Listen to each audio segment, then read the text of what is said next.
It was the second Thursday of April, 1973, when 38-year-old Dorothy Whitfield stood at the Coleman County Farmers Bank counter, the loan papers still warm from the copier, and told the loan officer plainly that she wasn't interested in the money he was offering her. Dot, Hollis Braddock, had been standing 2 windows down cashing a check, and he crossed over now with the easy confidence of a man who just signed papers to double his acreage. He was 41, thick through the shoulders, wearing a new denim jacket that still had the store-fold creases pressed sharp in the sleeves, and he liked people to notice things like that about him. "Dot," Hollis said, "you hear the prices the Soviets are paying for wheat this year? Butz himself is telling us to plant fence row to fence row. Banks handing out money like it's Christmas, and you're standing here saying no to it?" "I heard," Dot said. And I don't need it." She folded the loan papers the officer had slid toward her and set them back on the counter, squared at the edges, unsigned. "I own what I've got outright. I'd like to keep it that way." Hollis laughed, not unkindly, but with the particular condescension of a man who has already decided the conversation is a formality he's only being polite enough to finish. "Dot, everybody's expanding right now. Land's only going one direction. You sit on what your daddy left you, you're going to look back on this year and wonder why you didn't take the money when it was standing right in front of you." "Maybe," Dot said, "or maybe I already know something you don't." She didn't raise her voice to say it. She'd learned long ago that a fact stated quietly carried further than one shouted, and she picked up her purse and walked out of the bank into the April sunlight without waiting to see what he made of it. Her father, Emmett Whitfield, had farmed that same land through the worst of the 1930s, through years so lean he'd once told her, the only time she ever heard him speak of it at length, and only because she'd pressed him, that he'd watched 3 of his neighbors lose their farms to the bank inside a single terrible year. Good men who'd borrowed heavy against land they believed could only ever climb in value, right up until the morning it stopped. He died when Dot was 26, but she could still see him clear if she let her mind go quiet and slow. An evening decades back at the kitchen table, going over the farm's books by lamplight with a stub of pencil worn down to almost nothing, checking every column twice before he'd let himself believe what it told him. "You know what I learned in 33, Dorothy girl?" He hadn't looked up from the ledger, his pencil moving steady down a column of figures, the lamp throwing his shadow long across the wall behind him. "Money that comes easy always comes due harder than you expect.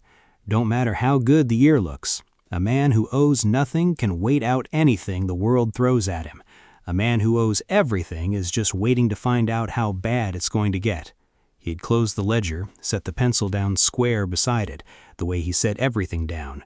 "This land's not going anywhere, Dorothy. Neither should our debt to anybody." She'd been 20 at the time, impatient with what felt like an old man's caution in a world that was clearly moving faster than he wanted to keep pace with.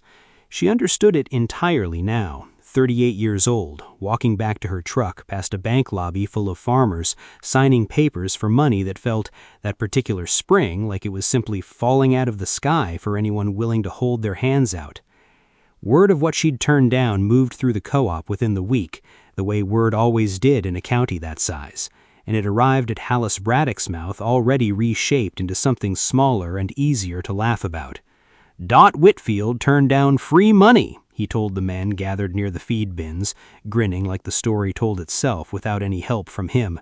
"Woman sitting on prime land in the best farm economy any of us have ever seen, and she's too scared to sign her own name to it. That's not caution, boys. That's just fear wearing a sensible dress." The men laughed along with him because that was the offer Hollis Braddock had always quietly made a room.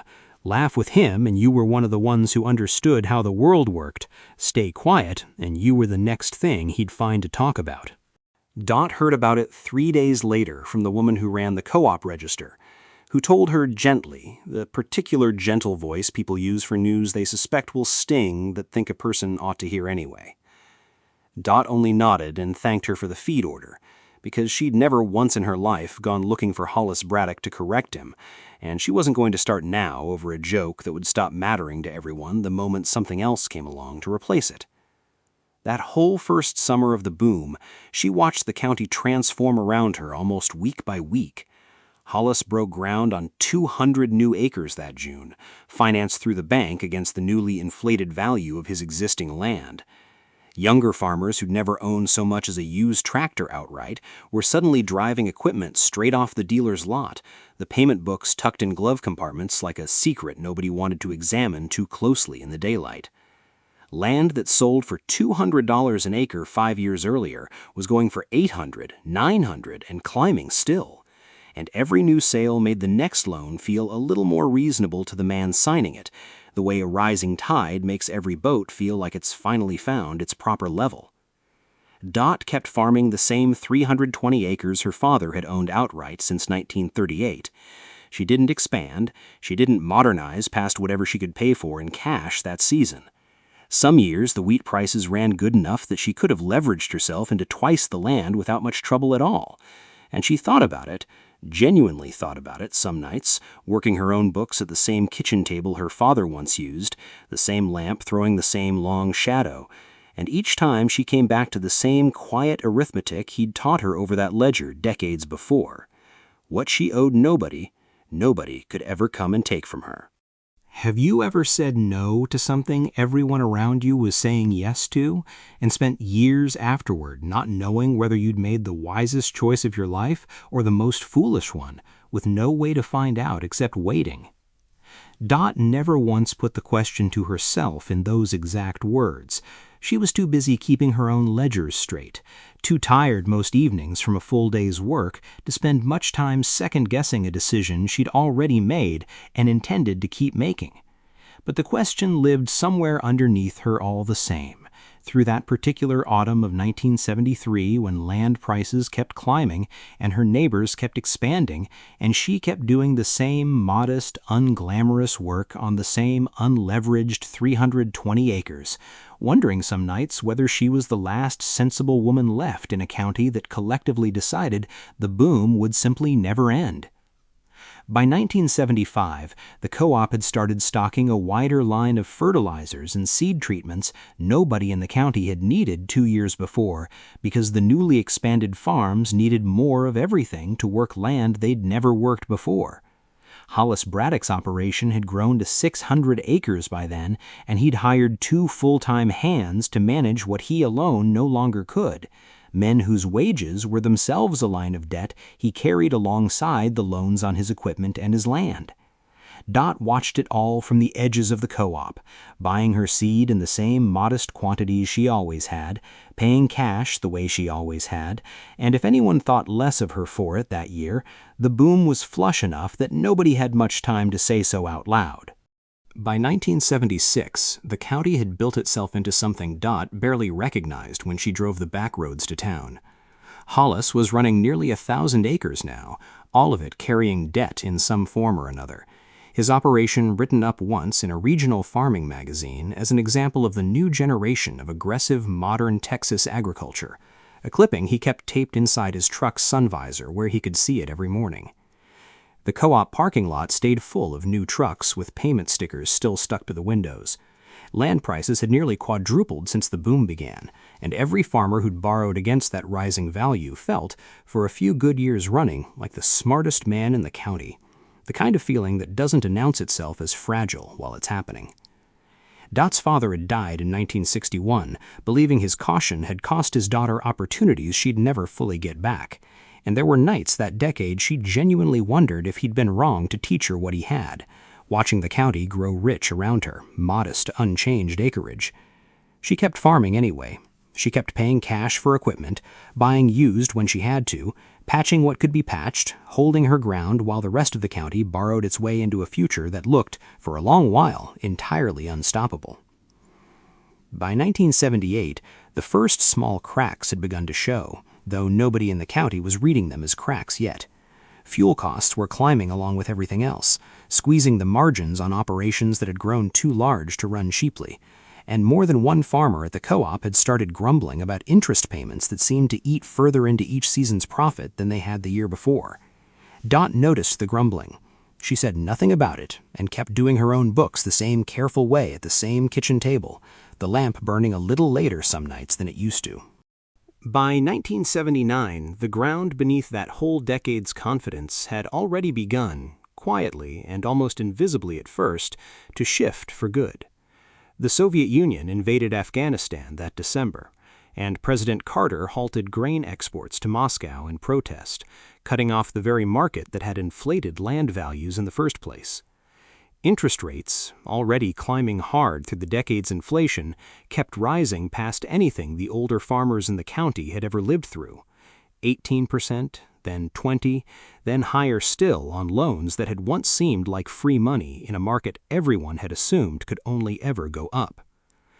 By 1982, Hollis Braddock was 3 payments behind on land that was worth, by the bank's own new appraisal that spring, barely half what he'd paid for it at the peak of the boom. He wasn't alone in it. Farm after farm across Coleman County, expanded and modernized and financed against a boom that had quietly ended without anyone ever agreeing on the exact day it happened, found themselves holding debt built on land values that had simply stopped existing. The same bank that had handed out money so freely in 1973 began, in 1982 and on into 1983, calling in what it was owed. The first foreclosure sign went up on a fence post 2 farms down from Dot's in March of 1983, hand-lettered and nailed crooked to a gatepost that had stood unmarked for 2 generations. And by that summer there were 4 more along the same stretch of county road. Families packed moving trucks in driveways where children Dot had watched grow up now stood crying in the yard while strangers in bank suits walked through rooms that weren't theirs to walk through anymore. Word travels the same slow way through hardship as it does through a boom, and by that summer, men who had laughed along with Hollis Braddock at the co-op a decade before were the ones now avoiding his eyes at the sale barn, because misfortune has a way of making a man's earlier certainty feel like something closer to an accusation aimed at everyone who'd shared it. Some of them drove out past Dot's unremarkable 320 acres, still whole, still hers, carrying not $1 of debt to any bank in the state, and slowed their trucks a moment at the fence line before driving on, the way a man looks at something he's only now, too late, learning to see correctly.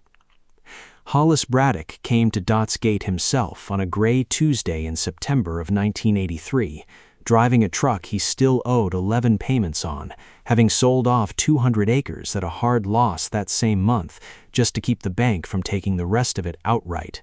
He didn't have a great deal to say once he got there. He stood at the fence a while, hat in his hands, looking past her toward land that had never once, in 10 hard years, belonged to anyone in the world but her, and finally said it, quiet enough that it barely carried the short distance between them. "You told me once you already knew something I didn't." "I did." "Reckon I owe you an apology for laughing about it." Hollis turned his hat over once in his hands, the particular unpracticed gesture of a man unused to admitting much of anything. "Guess owning less than you could have always turns out smarter in the end than owing more than you should have." Dot didn't gloat over him. There wasn't a mean bone left in her for it. Not even now, not even after 10 long years of being the punchline at the co-op. "My daddy taught me that in 33, she said. "It wasn't smart, Hollis. Just paid attention to a lesson somebody else already learned the hard way, so I didn't have to go and learn it myself." Hollis nodded once, settled his hat back on, and drove back down the road in a truck the bank could still take from him if the next year went wrong too. And that turned out to be the last conversation anyone in Coleman County ever needed to have about it, because the land itself, and who still owned theirs outright, had already said everything that needed saying, the plain way true things always do. Dot farmed that same 320 acres another 20 years, never once borrowing more than she could pay back inside a single season, until arthritis finally slowed her hands past what the work required of them, and she passed the farm to her granddaughter, Emma, who had grown up hearing the story of 1983 told and retold around that same kitchen table, the way some families pass down scripture, word for word, generation to generation. The year Emma turned 30, a bank in San Angelo offered her a loan to double her acreage, land prices climbing hard again the way they always eventually do once enough time has passed for everyone to forget why they shouldn't, and she sat up late one night with her grandmother's old ledger books spread open across that same kitchen table, under the same kind of lamp, reading through decades of Dot's careful, unglamorous, debt-free arithmetic in her grandmother's own steady hand. She turned the loan down the following morning, and when the loan officer asked her, mildly surprised, whether she was certain, Emma only said that her family had already learned this particular lesson once, at real cost to people she loved, and she didn't see any good reason to go and pay for it twice. If this is the kind of story you want more of, quiet people, patient decisions, and the truth that eventually comes due, subscribe to FarmLore. There's a new one waiting every week.